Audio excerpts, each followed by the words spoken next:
mais um Check-up Podcast no ar. Seja muito bem-vindo, muito bem-vinda você que nos assiste de qualquer lugar do Brasil e do mundo, porque nossa audiência é internacional. E hoje vamos falar de um assunto que muito me interessa. Olha aqui, ó, já estão rindo meus convidados. Por que será? Será, hein? Saúde na mulher 50+, atividade física, cuidados com a atividade física, cuidados que um atleta deve ter ou quem está querendo se tornar um atleta. Então, por isso que eu estou recebendo um time de peso aqui, gente, no Check-up Podcast de hoje. Recebendo ela, maravilhosa, linda, Cris Guimarães, empresária do ramo de eventos, artista plástica, atleta de fisiculturismo. Está atleta, né, Cris? Eu estou atleta. E já competindo aí no fisiculturismo.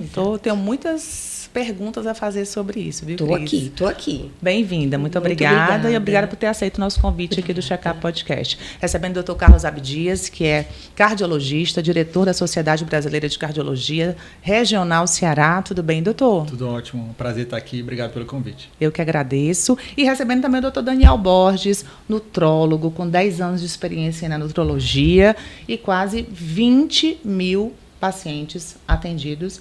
E com certeza todo mundo bem, né, doutor? Com certeza, nossa busca é essa. Pois Muito obrigado pelo convite, Natália.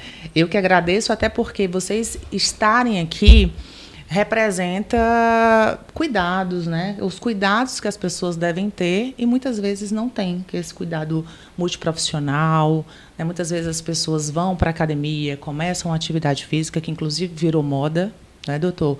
Todo mundo malhando, todo mundo fazendo corridas de rua, todo mundo se tornando atleta do dia para a noite, mas muitas vezes sem os cuidados necessários, sem o acompanhamento necessário. E é isso que faz toda a diferença, não é, Cris? A Cris, que chegou a 5.1, já chegou? 5.1. 5.1, com essa carinha aí de menina e mostrando para a gente que vale a pena cuidar da saúde, cuidar da forma correta, não é, Cris? Vale a pena você ter os médicos como um aliado, vale a pena você estar cuidando o tempo inteiro da sua saúde, da sua alimentação, a disciplina, né, Natália? Uhum. A disciplina é o que te move, né? E você sempre teve esse cuidado, essa vida fitness? Eu confesso que sim. Eu sempre fui muito preocupada com o meu futuro, né? Com a minha ideia era ter uma velhice a mais saudável possível, né? Então eu busquei isso já muito jovem. Mas teve uma virada de chave? Existiram algumas viradas. Eu vim virando, obviamente, mas ali próximo dos meus 30 anos, eu já pensava na minha menopausa. Então, aos 30 anos, eu já cuidei para que eu passasse pelo processo sem sentir tanto. Uhum. Né? Então, eu tive um processo dentro de casa que foi o oposto, que me ensinou o que eu não queria. Né? Eu preciso contar porque foi isso que me moveu a vida inteira.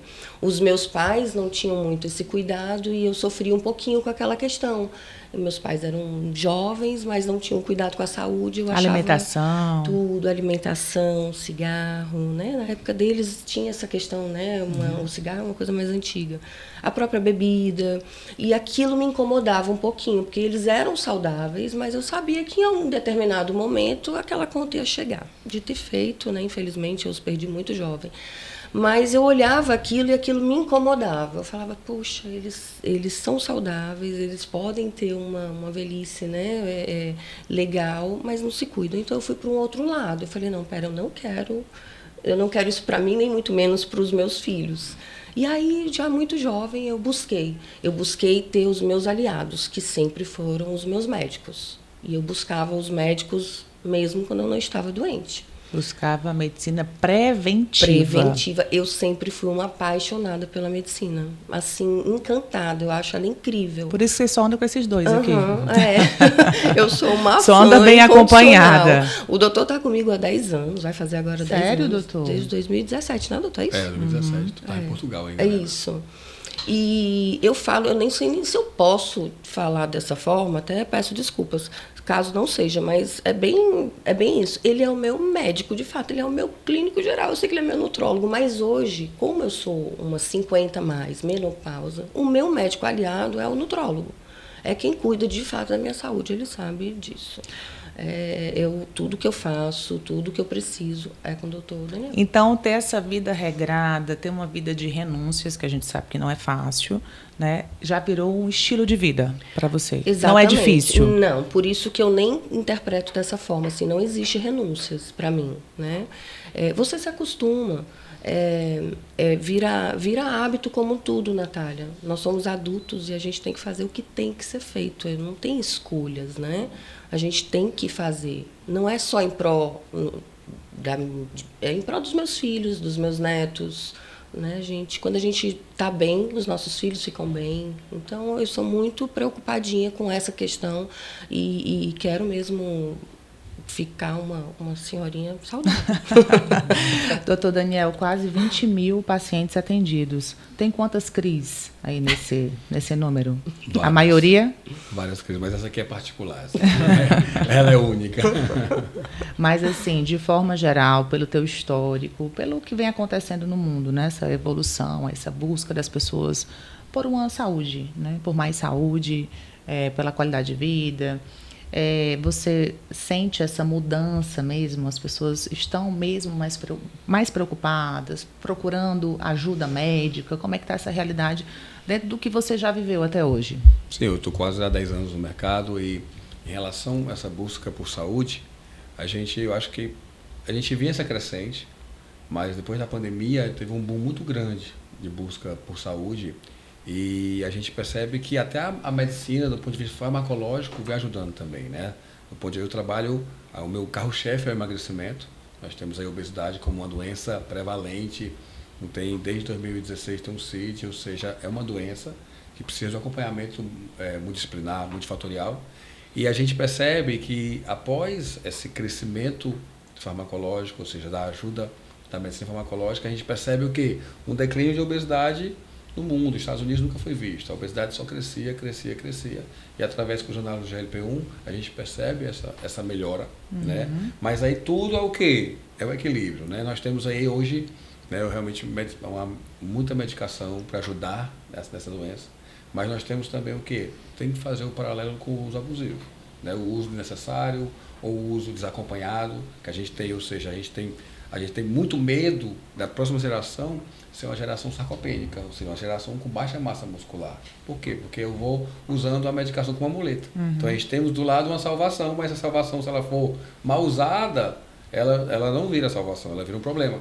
Então, eu percebo realmente a busca. A gente vê isso nas ruas, a quantidade de academias que a gente tem, ou seja, a meta é que as academias ultrapassem as farmácias, né? Porque é a grande briga que a gente vê nas ruas.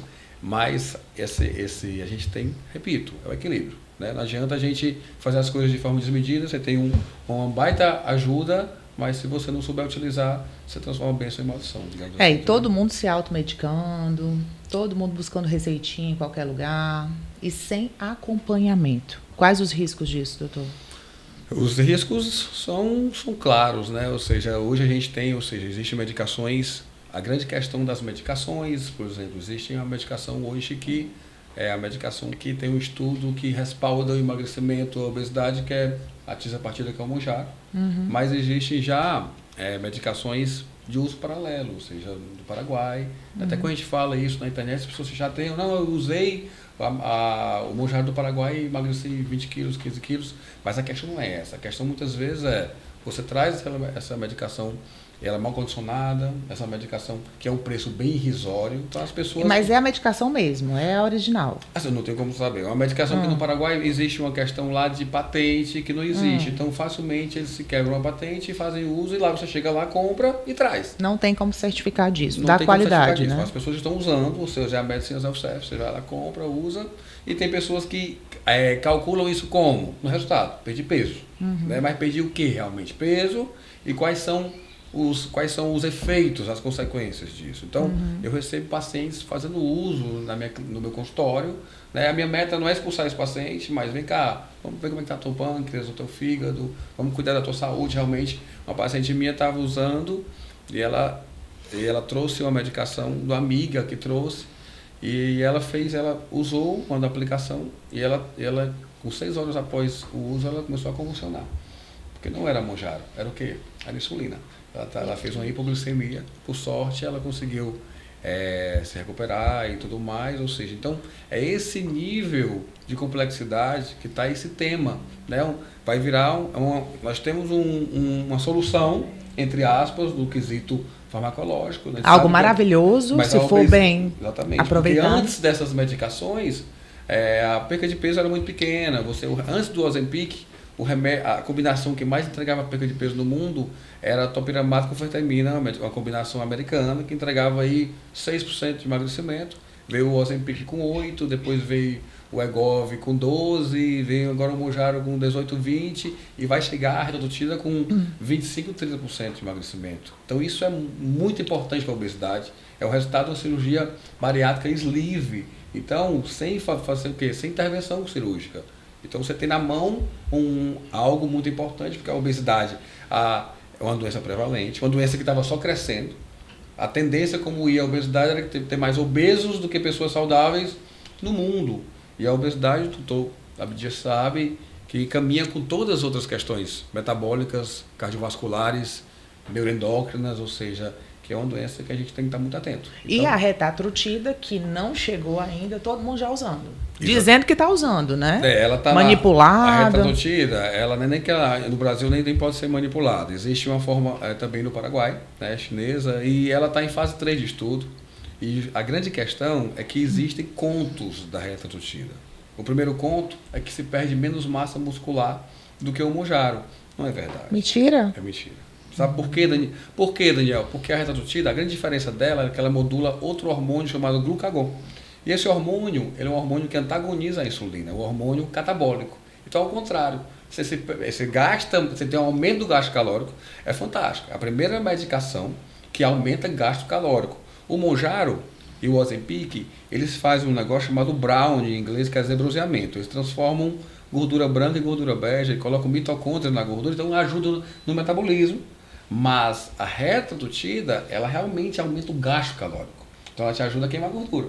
Então, por esse motivo, ela sinaliza o quê? Uma perca maior de massa muscular. E ela sinaliza uma descompensação em pacientes diabéticos em questão de glicemia e também a nível cardiovascular. Ela tem um efeito mais catabólico. Então, pacientes com insuficiência cardíaca, pacientes com algumas questões cardiovasculares têm que ter o uso acompanhado. Então, é por isso, tanto que no estudo fala, o desafio da retatrutida é domar um dragão chamado glucagon. Então, a gente está nessa fase 3 de estudo e nós estamos fazendo o quê? Estamos testando, fazendo o quê? Experimentos. Eu me lembro criança, minha mãe é cardiologista, 40 anos na cardiologia, e ela, em 99, surgiu um remédio chamado Vioxx.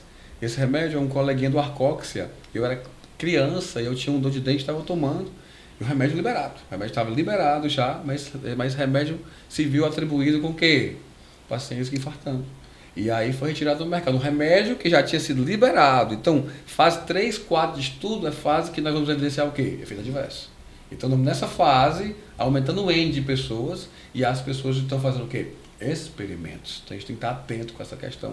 Né? Aí fica naquela coisa, é falso, não é falso? Quando você fala muito na internet, as pessoas não gostam, porque tem pessoas que têm grande resultado. Mas qual é a minha meta como médico? Eu não posso prescrever. Eu não posso. Eu acompanho o paciente que usa, mas eu não posso. Nunca ninguém vai encontrar uma receita minha escrita retatrutida, porque essa medicação ainda não estava vigente no Brasil. Né? E mais do que resultado, as pessoas têm que estar preocupadas com a saúde, né? Não, doutor Carlos Abdias. A gente está vendo aí, inclusive, um número recorrente, né? Não tão incomum, de pessoas morrendo nas academias, né? Já algumas matérias aí esses últimos meses. Quais são os erros que as pessoas mais cometem ao praticar atividade física? Pois é, a gente vem vendo, né, esses números alarmantes. Realmente é bem preocupante, não era para estar acontecendo essas mortes todas, e inclusive com base nisso, nessa preocupação, a Sociedade Brasileira de Cardiologia, aqui regional Ceará, se associou com outras grandes entidades aqui do estado, como a Comissão de Saúde da OAB, a Associação Médica Cearense e o CREF5, que é o Conselho de Educação Física, para fazer uma recomendação, uma nota técnica para recomendar que as academias adotem um desfibrilador de forma obrigatória, todas elas, independente do número de alunos, e especialmente o treinamento das equipes, né, dos monitores, da moça que fica na recepção, da pessoa que faz a limpeza. Todo mundo tem que estar preparado para atender uma morte súbita. Isso, infelizmente, a gente não vê hoje, e a nossa legislação ela é muito antiga sobre o tema. Para você ter uma ideia, a obrigatoriedade de desfibrilador é para estabelecimentos que têm uma corrente maior do que 2.000 pessoas por dia. O que é que vai ter isso num dia? Um shopping, sabe? Grandes empreendimentos, mas umas academias pequenas, academias médias, até algumas academias grandes, não vai ter esse fluxo. E a gente tem ali pessoas que estão se colocando sob risco na atividade física intensa. É importante deixar claro que a atividade física ela é e vai continuar sendo muito benéfica e muito segura para a grande maioria das pessoas.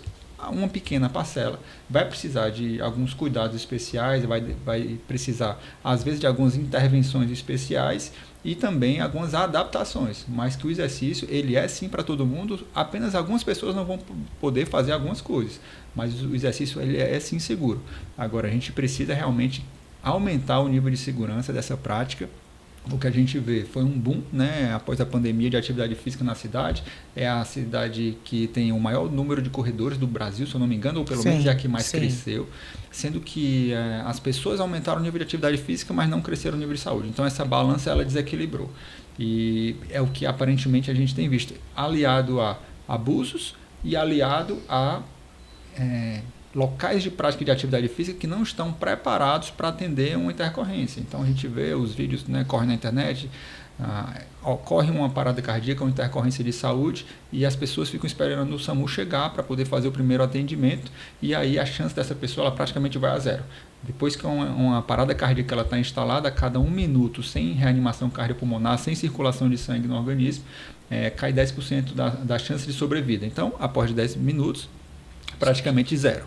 Então, realmente, as pessoas que estão nos locais de prática de atividade física, elas têm que estar preparadas para fazer um atendimento preliminar, pelo menos, né? Se você não vai conseguir salvar uma vida ou não, mas pelo menos precisa ter ali, pelo menos os funcionários da academia, precisam, ou de algumas outras praças esportivas, precisam ter o mínimo preparo para iniciar de forma imediata uma massagem cardíaca, né, no jargão popular, e trazer um desfibrilador que esteja próximo, né, destrancado, de fácil acesso, que cole no peito da vítima, para que até que o SAMU chegue para dar continuidade. Eu conversei com o presidente do CREF5 e ele falou, inclusive, sobre a obrigatoriedade agora do atestado médico, né? Que hoje todo mundo entra na academia, a maioria não pede atestado. Isso foi uma recomendação do DECOM, talvez até um pouquinho não sei se seria o DECOM o principal, mas a gente louva essa iniciativa por tentar fazer alguma coisa, tentar modificar alguma coisa. Talvez o atestado médico para todo mundo não fosse necessário. A atividade física ela tem que ser democrática, de fácil acesso. A gente sabe que nem todo mundo tem acesso a médico, infelizmente. Mas eu entendo e louvo essa iniciativa de tentar realmente mudar alguma coisa nesse cenário catastrófico, né, de 8 mortes, se eu não me engano, em academias grandes. Se você for colocar praças esportivas, eventos de corrida, eventos de beach tênis, eventos de crossfit, esse número é muito maior, a gente não tem nem ideia. Mas ele é muito maior, a gente escuta nos consultórios, eu estou vindo aqui fazer um check-up porque um amigo do racha faleceu, teve uma morte súbita. Teve um caso desse no consultório 2 semanas atrás. E a gente escuta de forma rotineira. Então, o número de mortes de amadores nas praças esportivas, ele é bem alto. Esses 6 aí que a gente se assusta não é nada em relação ao número real. Então, realmente é uma preocupação que a gente tem e eu acho que vários setores da sociedade têm que estar envolvidos nisso, né? As sociedades médicas, nós estamos, as academias, os organizadores de eventos, o poder público, as casas legislativas. A gente precisa passar uma lei melhor, né? Aqui, nosso vizinho na Paraíba, em João Pessoa, é obrigatório o desfibrilador em qualquer tipo de academia. Se tiver 5 alunos, é obrigatório ter um desfibrilador. Eu estava lendo uma matéria que uma médica salvou uma vida de uma pessoa que teve uma parada no avião por causa do desfibrilador. Né? Assim, conseguiu manter a pessoa viva e é fundamental. O desfibrilador, ele é a ferramenta com a maior capacidade de mudar a história de uma parada cardíaca. por melhor que o médico seja, se ele não tiver um desfibrilador, se a pessoa tiver em 2 arritmias específicas, né, que sejam a origem da parada cardíaca, se não tiver um desfibrilador, ele não vai conseguir. A pessoa vai falecer. Então, realmente precisa do desfibrilador para pelo menos essas 2 das 4 principais origens de parada cardíaca. Daqui a pouco quero falar sobre Gabriel Ganley. Quero falar sobre essa morte que mobilizou o Brasil e o uso de anabolizantes nas academias, tá, doutor? Mas vou voltar para a nossa fisiculturista, porque eu estou curiosa para saber como é que é a vida de uma fisiculturista. Já foram quantos campeonatos até aqui? Faz pouco tempo. Faz pouco tempo. Que você se tornou uma fisiculturista. Recebeu o convite, como foi? eu falo, eu estou, né? Eu recebi um convite na própria academia da pessoa que está comigo, que é o meu coach, e resolvi aceitar o desafio, né? Mesmo já 50 a mais, eu falei, bom, estou aqui, gosto do movimento e vou aceitar esse desafio. E assim eu fiz. Porém, quando eu aceitei o desafio, a primeira coisa que eu fiz foi procurar o doutor Carlos Abdias. Eu fui fazer os meus exames. Eu já estava com o Daniel e busquei o doutor Carlos quando eu comecei a minha preparação. Porque é mais forçado, né? É algo bem mais, é um treinamento mais forçado. Isso. Queria saber como estava, e não quer dizer que isso para, né? Quer dizer que agora eu me preparei, subi, né? Tive as minhas primeiras competições e agora volto e faço todos os check-ups novamente. Então, assim, eu acho que estar como fisiculturista, a gente vai trazer esse tema agora, né? A gente tem que entender que é um esporte que aí é que a gente precisa mesmo do movimento dos médicos conosco. É importante esse acompanhamento, né? Sendo ou não natural, com ou não uso de anabolizantes. Não tem como a gente fazer isso de forma irresponsável, né, Natália? Até porque esse uso de anabolizantes está algo bem preocupante também, né, doutor? Pode falar. Tá bem preocupante. Essa é uma das minhas principais áreas de atuação. Eu sou cardiologista e atuo especialmente identificando de forma precoce as agressões do anabolizante e dos hormônios. Então, o hormônio, eu costumo dizer que ele consegue afetar todos os tecidos do coração. Então, a gente tem um tecido muscular, tem um tecido elétrico, tem a parte dos vasos sanguíneos, né, a parte hemodinâmica. Então, o hormônio ele afeta todos eles, né, alguns de forma mais precoce, outros de forma mais tardia. E a gente tem hoje algumas tecnologias que a gente consegue identificar uma pequena parte dessas alterações que são muito vastas. Então, uma das minhas principais atuações é nisso, é tentando identificar os pacientes que estão em abuso e tentar dar informações para esse paciente. Claro que a decisão dele de usar ou não, a dose, enfim, essa vai ser uma decisão dele. Eu não estou ali para julgar, mas eu estou para orientar e especialmente informar, dizer como é que está a situação do coração dele com a tecnologia que a gente tem hoje, né? Que é a mais avançada que existe, mas ainda é pouco do que a gente consegue captar em relação à saúde do coração. Então, às vezes, as pessoas que usam hormônio acham que fazer um exame de sangue a cada 3 meses, que vai ver poucas coisas, né? A hemoconcentração, o espessamento do sangue, alterações hepáticas ou renais, mas do ponto de vista cardíaco não vai conseguir ver nada, absolutamente nada. E os exames convencionais do coração, como um eletrocardiograma ou como um ecocardiograma, só vai conseguir identificar casos muito avançados. Então, hoje a gente já tem tecnologia para conseguir uma precocidade muito maior nessa identificação e conseguir orientar a pessoa num momento que talvez ainda seja reversível aquela alteração que ela está iniciando a desenvolver. E trazer uma reflexão para aquele indivíduo e dizer, olha, qual é o seu objetivo de vida? Você vai ser um fisiculturista? Você vai viver disso e você tem potencial para ter muito sucesso? É uma reflexão que você vai ter. Você não está nesse grupo, será que vale a pena o risco que você está correndo? Porque a história natural vai te levar nesse ponto aqui. Você quer estar aqui? Né? Ou é só moda, né? Exato. Então, assim, qual é a prioridade? A sua prioridade é desempenhar bem a profissão, que você já é bom nela, cuidar da sua família, sua filha pequena, ver os 15 anos dela. Viver mais. Viver mais com qualidade. Ou, enfim, então eu levo reflexões, eu levo dados, informações, as mais atuais e precoces que eu consigo com a tecnologia que a gente tem hoje, que talvez daqui a 10 anos já seja obsoleta, e coloco o paciente no centro como protagonista da sua própria vida com todas as informações. E aí ele vai decidir, não, eu quero isso para a minha vida. Se ele decidir isso, a gente acompanha do mesmo jeito, ou ele vai dizer, não, isso eu não quero. Realmente eu quero, o meu foco é saúde plena. E aí ele vai para outro lugar. Cris, você quer isso para a sua vida? Natália, atualmente sim. Mas olha, dentro do fisiculturismo também existem as categorias, né? Então, assim, você pode... Eu era uma mulher maior, né, Dani? Para eu chegar onde eu cheguei e competir na categoria que eu estou, eu desci bastante, assim, desci meu peso. Isso tudo para que eu não precisasse ir para um nível maior de hormônios. Eu sou menopausa, né? Lógico que eu tenho um acompanhamento para a minha menopausa. Então, eu desci ali, não é que desci de categoria, mas eu escolhi ser uma categoria mais slim, exatamente para que eu não precisasse estar tão descontrolada, né? Então, é possível isso também. É possível. Eu quero isso para a minha vida, mas eu quero saúde. Então, eu vou até onde eu estiver saudável. Se for para passar do nível de ser saudável, aí eu não quero. Até porque eu sou uma atleta amadora. Então, não vale a pena. Eu tenho meus filhos, eu tenho neto. A ideia é porque essa. quando a gente fala em fisiculturismo, já imagina aquelas pessoas bem bombadas, né? Aí eu estou falando especialmente dos homens, né? Geralmente são os homens que passam muito frequentemente dessa linha e exageram bastante. As mulheres são mais comedidas, mais Muito preocupadas. muito Mães, né? Avós, né? A gente fica mais preocupadinha. A minha categoria é chamada categoria biquíni, então, assim, logicamente, como eu falei, eu saí eu perdi quase 12 quilos para chegar nessa categoria. Poderia ter ido para uma wellness? Poderia, mas seria mais doloroso, assim, eu já precisaria de recursos que eu não, a priori, não é o que eu quero. Mas você está feliz nesse momento? Muito feliz, completamente feliz. Quantos campeonatos até agora? 2. Quais foram? Eu participei de um estadual que chama Armagedon e de um regional chamado Muscular Contest. E é competitivo? Como Bastante. foi o resultado? Foi incrível. Top 1, 50 mais. Top 1, 35 mais.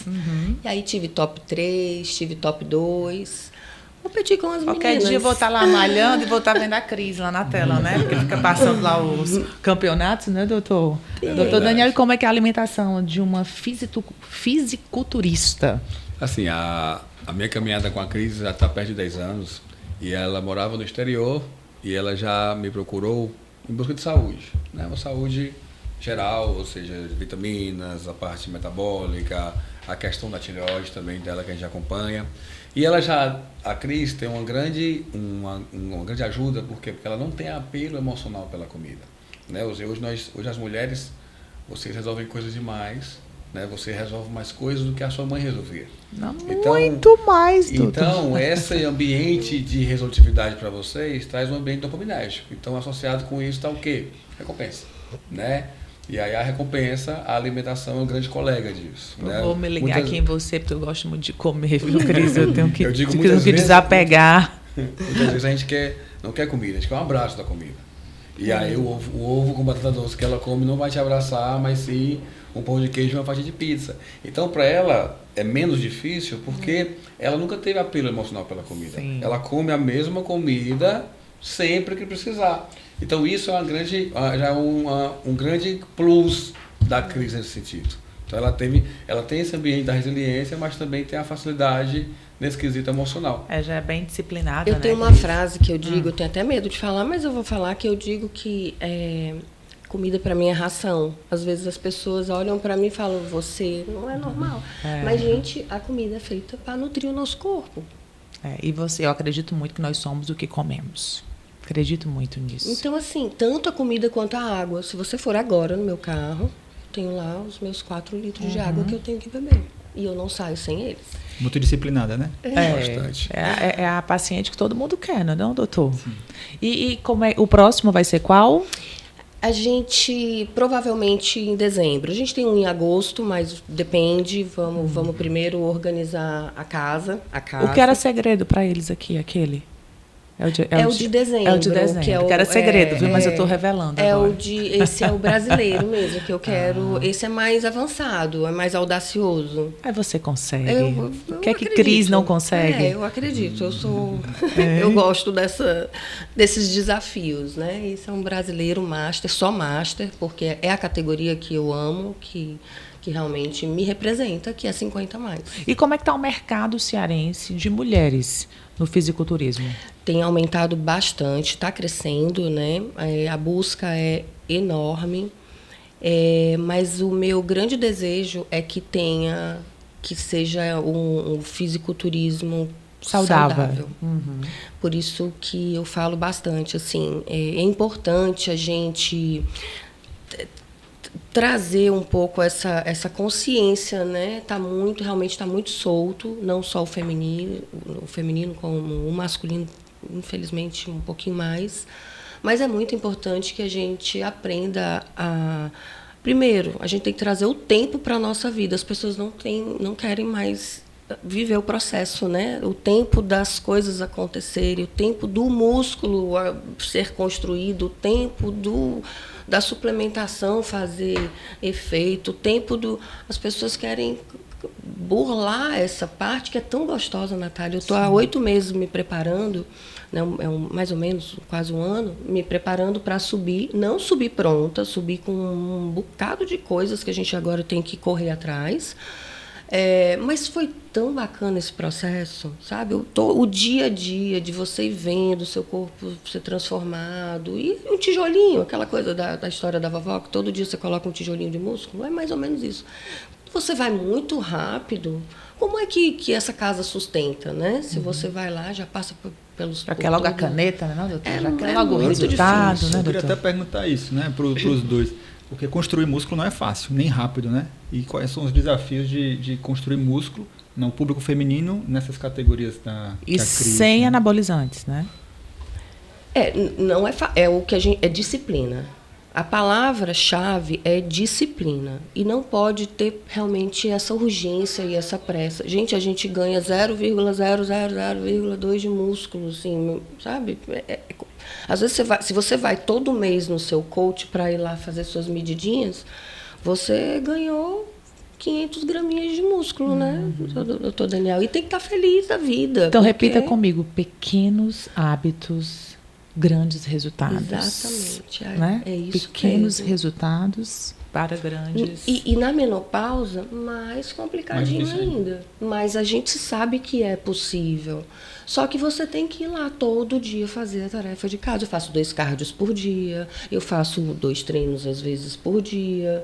Né? Não é fácil. E aí tem gente que fala, mas eu não tenho tempo. Eu também não tenho tempo. Eu tenho 2 empresas, eu tenho 2 filhos. Apesar de serem filhos grandes, eu tenho um filho de 31, de 28. Mas os meus filhos precisam de mim e eu estou lá. Né? Eu trabalho. E é tudo uma questão de prioridade. Eu gosto, para mim é prioridade, não só o fisiculturismo, a atividade física é prioridade. Então eu vou lá e faço. E esse músculo chega e bate na nossa... E assim, não adianta. Se você pula o que você tem que fazer, se você não faz o que é dito pelo seu médico, você não vai ver resultado. Essa mulher vai longe, viu, Yolanda? Decora o nome dela. Decora. E você sabe que teve uma pergunta aqui no estúdio. A gente revela essa pergunta, doutor? Revela. A pessoa usou anabolizantes por algum tempo e veio um problema no coração. Muito comum isso? Pode estar relacionado, né? Mas claro que tem uma série de coisas para poder investigar antes de definir isso, né? Uma série de coisas que podem afetar o coração. A principal bomba do coração é o ventrículo esquerdo. Então, é ele sempre que a gente começa a análise, e um dos principais exames que a gente vai avaliar é o ecocardiograma, especialmente com técnicas avançadas. A gente faz com o strain miocárdico e com o trabalho miocárdico. Inclusive, a gente tem feito um protocolo em repouso e no esforço. Eu dou um dinamômetro na mão do paciente que ele aperta, então isso vai gerar um aumento da frequência cardíaca, um aumento da pressão arterial, vai sobrecarregar um pouquinho o coração, mas eu quero isso porque eu quero mais ou menos simular o que ele faz na academia. Eu quero saber como é que o coração dele performa. Então, eu quero sensibilizar o exame. Então, eu faço uma avaliação já avançada em repouso e depois coloco esse esforço. E depois eu comparo os 2 exames. Vejo se alterou alguma coisa, se esse coração ele sofreu um pouquinho, se ele se comportou de uma forma que não deveria. E a gente consegue trazer mais informações, mais dados, mais precocidade para que a gente consiga identificar possíveis alterações. Então, o principal alvo é sempre o ventrículo esquerdo, mas claro, o átrio esquerdo ele pode estar cometido, existe cardiopatia atrial pelo pelo esteroide, assim como do ventrículo direito. O coração ele tem 2 lados, né? O lado esquerdo e o lado direito. O ventrículo direito ele também pode ser acometido. Então, assim, a avaliação cardíaca do usuário de esteroide é bem complexa, é bem intrincada, né? São vários sistemas, como eu falei. Então, essa alteração do átrio pode estar relacionada, mas também pode ter outras coisas. Ele pode ter hipertensão, ele pode ter uma doença congênita, ele pode ter um buraquinho no coração que passa sangue de um lado para o outro e acaba havendo um aumento das câmaras do coração, né? Que a gente divide em câmaras do coração. Então, pode e não pode. Vou fazer perguntas rápidas, porque eu tenho muitas dúvidas. O nosso tempo está acabando, mas assim, eu tenho muitas coisas para perguntar, então vocês respondem rapidinho, pode ser? Começar com o doutor. Doutor Carlos, que sinais a pessoa pode observar de que ela está passando mal na academia, que ela precisa pedir socorro? Uma dor no peito, especialmente uma dor no peito, uma tontura intensa, uma diaforese, uma sensação de falta de ar desproporcional ao esforço que ela está fazendo, que ela está acostumada, ou uma sensação de desmaio. Se acontecer qualquer um desses 4, precisa interromper imediatamente e ir procurar um médico. E procurar ajuda ali na academia logo, né? Sim, se for uma coisa realmente aguda, um mal-estar mais intenso, Sim. tem que procurar um profissional de saúde, um professor de educação física. Muitas vezes vai ter um médico na academia treinando junto com você, pede para avaliar sua pressão, sua frequência cardíaca. Se tiver um médico, pede para avaliar você, para que você não corra maiores riscos. Já chama o SAMU? Não necessariamente, né? O SAMU seria para coisas realmente mais agudas, um pouco mais graves. Às vezes tem gente que coloca um leg num peso realmente um pouco maior e aí levanta, a vista escurece um pouquinho. Também tem que saber diferenciar o que é um mal-estar mais intenso, o que pode ser uma intercorrência cardíaca e o que pode ser ali apenas um pequeno desconforto relacionado ao treino realmente. Vamos lá, doutor. Doutor Daniel, já atingi o meu peso com as canetas, mas eu não quero parar de tomar. Posso tomar por tempo indeterminado? Natália, assim, eu sempre falo com meus pacientes, existe uma regra, entre aspas, que é assim, para cada quilo perdido, um mês mantido. Então, as pessoas muitas vezes colocam culpa na estratégia. Eu fiz uma bariátrica e engordei, tipo rebote. O rebote. Eu usei uma caneta e tive o rebote. Eu falo sempre assim, não importa a estratégia pelo qual você emagreceu, importa o que você vai fazer no pós-emagrecimento. Então, para cada quilo perdido, um mês mantido. Tem pacientes meio que perdem 40, 50, 60 quilos, tem resultado de bariátrica sem ter feito uma bariátrica. Então, são 60 meses que esse paciente ele tem que ficar atento. Para quê? Para que ele tenha uma atualização do set point metabólico. Tá, mas dele, com a medicação? Ou sem? Não, com a medicação. Com a medicação. Até onde estabelecemos uma meta de peso. Quando a gente chega lá, ele vai nesse processo. Muitas vezes pode ser já pode iniciar um desmame, porque o pessoal fala muito disso. Estou desmamando o Mounjaro. Não existe essa questão de desmamar uma medicação. Você desmama um ansiolítico, você desmama um corticoide. A questão do desmame da medicação é comportamental. É para que você entenda que a fome vai voltar um pouquinho. Então você fica espaçando, porque existe uma meia-vida, ou seja, o Mounjaro ele pode tomar a cada 7 dias. Então, se eu tomo ele a cada 7 dias, a metade da dose dele vai diminuindo a cada 7 dias. Então, se você tomar 15 miligramas por mês, por exemplo, tem pacientes meus que fazem uma dose única mensal. Porque quando ele for tomar a próxima, tem um restinho ainda daquela medicação está tratando do ponto de vista metabólico. Então, paciente meu, a gente traça uma estratégia para que ele vá tomando até dentro da estratégia que a gente traçou, certo? A relação de tomar para sempre, ou seja, desde o Ozempic, quando o Saxenda, que era a liraglutida, Victoria Saxenda, teve o Trulicist no meio do caminho, o Ozempic, Egov, o Mounjaro. Quando chegou o já semaglutida, que era o Ozempic, já veio com essa condição de que caso o paciente necessite, ele poderia tomar por tempos prolongados. Até porque foram remédios inicialmente criados para diabetes, mas viram realmente o grande resultado na questão da obesidade e aí passaram também a ter esse ambiente da obesidade contemplado. Então eu posso fazer uso por muito tempo, sem problema. Sem problemas. Logicamente, a grande questão que você fala da pancreatite. Muitos pacientes que perdem grande quantidade de peso, eles acabam tendo o quê? Alguma questão biliar, pedra na vesícula. Sim. E aí podem ter uma complicação de pedra na vesícula, que é justamente a principal causa de pancreatite no Ocidente, é justamente a litíase biliar. A pedrinha que vem e acaba chegando ali no pâncreas e tendo essa questão inflamatória. E não somente a medicação em si.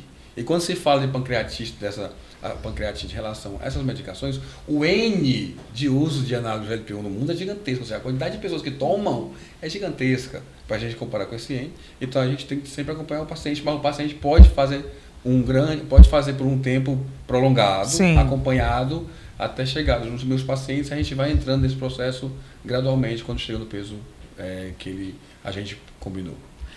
Cris, 5 pilares para uma atividade física saudável e com resultados. Olha lá para a tela e fala para suas amigas. 5 pilares. Você já falou aqui, alimentação. O que é que você faz e o que é que você não faz? Você tem que estar de mãos dadas com a disciplina, com os seus médicos, importantíssimo, com o seu preparador físico, eu acho muito importante. E você tem que, é o que o Dr. Daniel falou, você tem que entender que está tudo aqui, Natália. É aqui. Você domina o seu desejo de comer errado e você domina a sua falta de vontade de ir para a academia ou buscar uma atividade física. Você domina, né? Tá tudo aqui. Sono. Bom sono é importantíssimo. Nada de vícios. Nada. Eu sou um pouquinho mais radical, né? Eu não bebo, realmente eu não saio, mas não é necessário ser assim. Esse é o meu estilo de vida e eu sou apaixonada por esse estilo de vida. Eu sou apaixonada pela minha rotina. Eu durmo 7h30, 8 horas da noite e acordo 4h15 da manhã. Então, até porque tem várias coisas que eu não abro mão. Eu não abro mão de fazer minha devocional, porque eu também tenho minha questão com Deus. Eu não abro mão de fazer meu cardio em jejum, eu não abro mão de fazer meu treino 7 horas da manhã. Então, assim, várias coisas que eu não abro mão. Mas tem dias que eu não quero. Mas o que eu faço? Eu domino. Eu mando. Né? Exatamente, sou eu que mando. Esses dias eu acordei pós-campeonato, você pode vir a ter o dito rebote. É muito comum. Porque quando você participa da competição, você tem ali uma semana chamada, né, de peak week, que você hidrata, desidrata, hipercarbo, enfim. E em seguida disso você sai. Se você não tiver um bom domínio sobre sua mente, você quer comer tudo. Então, muitos das fisiculturistas e dos fisiculturistas têm o efeito rebote. Em seguida, em 2, 3 dias, aumentam 5 quilos, 10 quilos. Né? Eu não tive.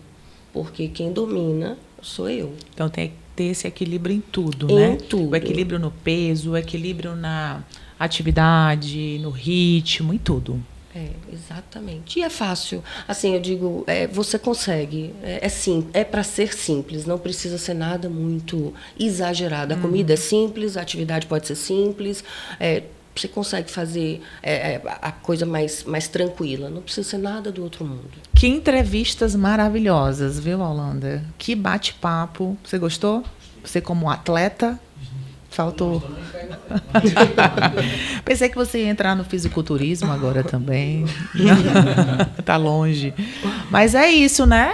Algo mais a acrescentar? Querem deixar uma última mensagem para quem está assistindo? Olha, bate-papo muito bom. Então, já compartilha com todos os amigos aí. Muita gente precisa ouvir aqui esses ensinamentos que a gente ouviu hoje.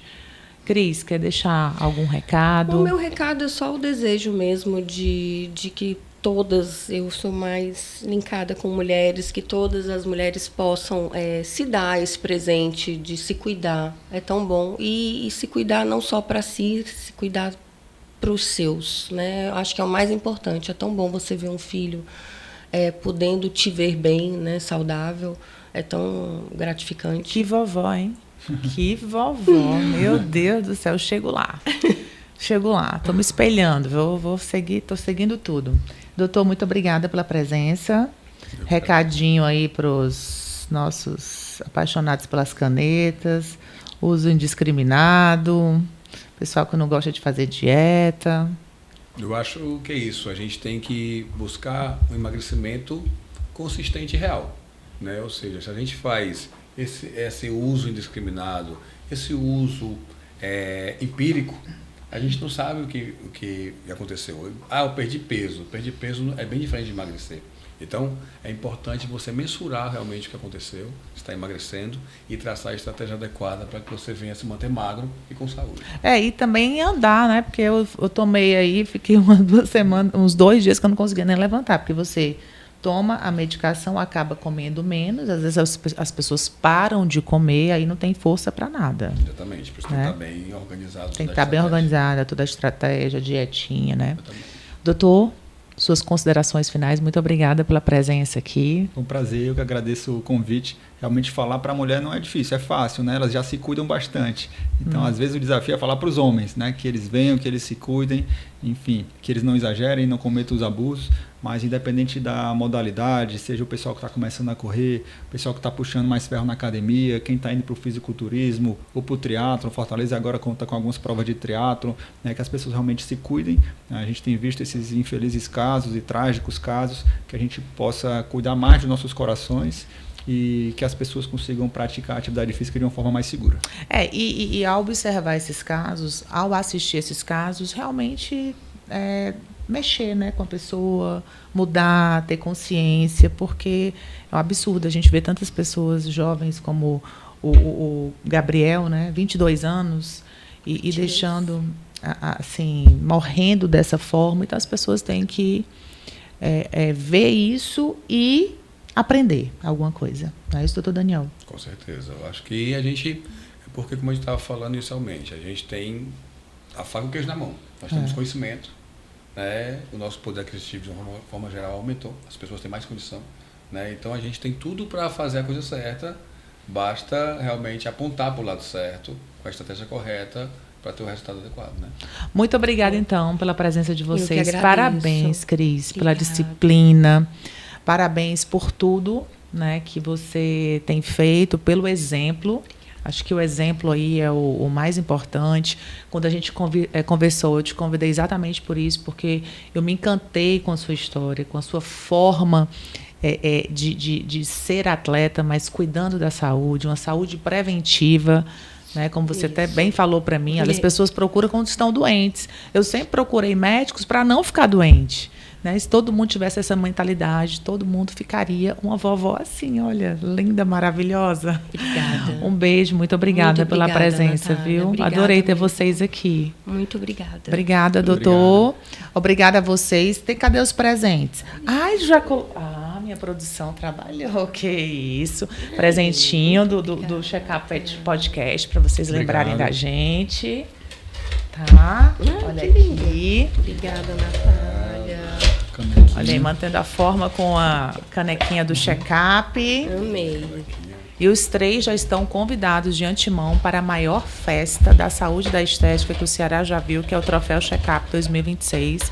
15 de outubro, já anotem na agenda. O maior encontro, a maior celebração da saúde que o Ceará já viu. Quero ver os 3 lá. Tá ótimo. Abrilhantando a festa no nosso tapete vermelho. Será um grande prazer.